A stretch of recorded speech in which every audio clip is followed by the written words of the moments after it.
ಶಿವಮೊಗ್ಗ ನಗರದ ಹೊರವಲಯ ಅಬ್ಬಲಗೆರೆ ಮೂಲಕ ಹಾದುಹೋಗಿರುವ ತುಂಗಾ ನಾಲೆಯಲ್ಲಿ ಆಗಸ್ಟ್ 26ರಂದು ಈಜಾಡಲು ತೆರಳಿದ್ದ ವೇಳೆ ನೀರು ಪಾಲಾಗಿದ್ದ ಬಾಲಕನ ಶೋಧ ಕಾರ್ಯಾಚರಣೆಯನ್ನು ಗುರುವಾರ ಕೂಡ ಅಗ್ನಿಶಾಮಕ ದಳ ನಡೆಸಿತು. ಆದರೆ ಬಾಲಕನ ಸುಳಿವು ಲಭ್ಯವಾಗಿಲ್ಲ.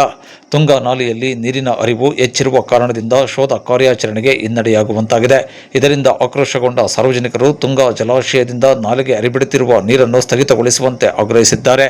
ಹಾಗೆಯೇ ಉದ್ರಿಕ್ತ ನಾಗರಿಕರು ಗುರುವಾರ ಅಬ್ಬಲಗೆರೆ ಹೆದ್ದಾರಿಯಲ್ಲಿ ರಸ್ತೆ ತಡೆ ನಡೆಸಿ ಆಕ್ರೋಶ ವ್ಯಕ್ತಪಡಿಸಿದ ಘಟನೆ ಕೂಡ ನಡೆಯಿತು. ನಾಲೆಯಲ್ಲಿ ನೀರಿನ ಹರಿವು ಕಡಿಮೆ ಮಾಡುವ ಭರವಸೆ ದೊರಕಿದ ಹಿನ್ನೆಲೆಯಲ್ಲಿ ನಾಗರಿಕರು ಪ್ರತಿಭಟನೆ ಕೈಬಿಟ್ಟಿದ್ದಾರೆ. ಬೊಮ್ಮನಕಟ್ಟೆಯ ಬಂಗಾರಪ್ಪ ಆಶ್ರಯ ಬಡಾವಣೆಯ ನಿವಾಸಿ ಖಾಸಗಿ ಶಾಲೆಯೊಂದರಲ್ಲಿ ಎಸ್ಎಸ್ಎಲ್ಸಿ ಅಭ್ಯಾಸ ಮಾಡುತ್ತಿರುವ 16 ವರ್ಷದ ಕೃಷ್ಣ ಎಂಬ ಬಾಲಕ ಸ್ನೇಹಿತರೊಂದಿಗೆ ಬುಧವಾರ ಸಂಜೆ ತುಂಗಾ ನಾಲೆಯಲ್ಲಿ ಈಜಾಡಲು ತೆರಳಿದ್ದ ವೇಳೆ ನೀರಿನಲ್ಲಿ ಮುಳುಗಿ ಕಣ್ಮರೆಯಾಗಿದ್ದ. ಅಂದು ಸಂಜೆಯವರೆಗೂ ಅಗ್ನಿಶಾಮಕ ದಳ ನಾಲೆಯಲ್ಲಿ ಬಾಲಕನಿಗಾಗಿ ಶೋಧ ಕಾರ್ಯ ನಡೆಸಿತ್ತು. ಕತ್ತಲೆಯಾದ ಕಾರಣದಿಂದ ಶೋಧ ಕಾರ್ಯಾಚರಣೆ ಸ್ಥಗಿತಗೊಳಿಸಿತ್ತು. ಗುರುವಾರ ಬೆಳಗ್ಗೆಯಿಂದ ಮತ್ತೆ ಶೋಧ ನಡೆಸಿದರೂ ಬಾಲಕನ ಸುಳಿವು ಲಭ್ಯವಾಗಿಲ್ಲ.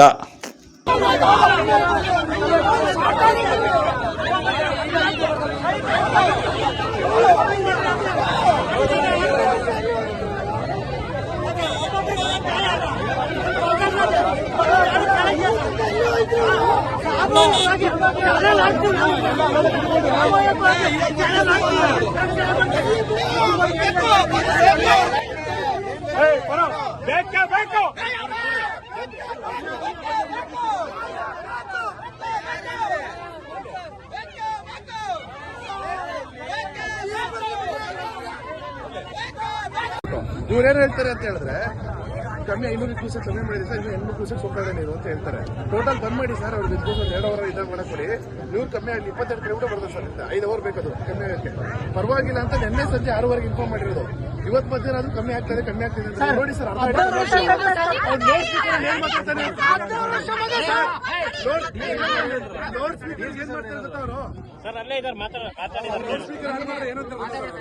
ಲೌಡ್ ಸ್ಪೀಕರ್ ಆನ್ ಮಾಡ್ರೆ ಸರ್ ಮಾಡಿದೀವಿ ಅಂತ ಹೇಳಿ ಬನ್ನಿ ಸರ್ ಅಂತ ಹೇಳ್ತಾರೆ ಅಂತ ಹೇಳಿದ್ರೆ ಇವ್ರು ಎಷ್ಟು ನೆಗ್ಲಿಜೆನ್ಸಿ ಅವ್ರಾಗಾರೆ ಇಲ್ಲಿಗೆ ಹೀಗೆ ಮಾಡ್ತಾರೆ ಇವರು.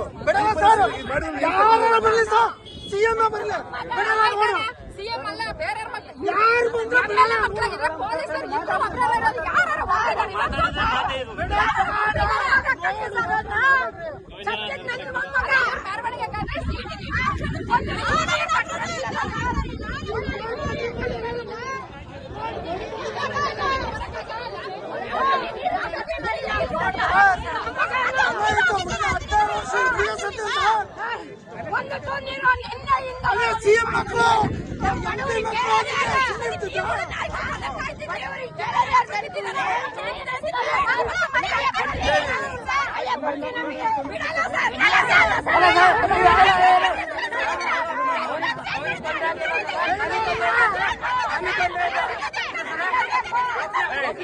ಒಬ್ಬನೇ ಮಗ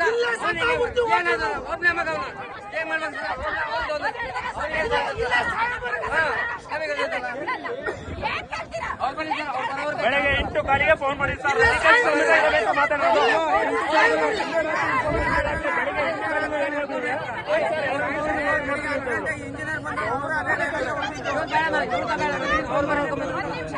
ಈಗೆಲ್ಲ ಬರ್ತಾರಲ್ಲ ಅಲ್ಲ, ಇವಾಗ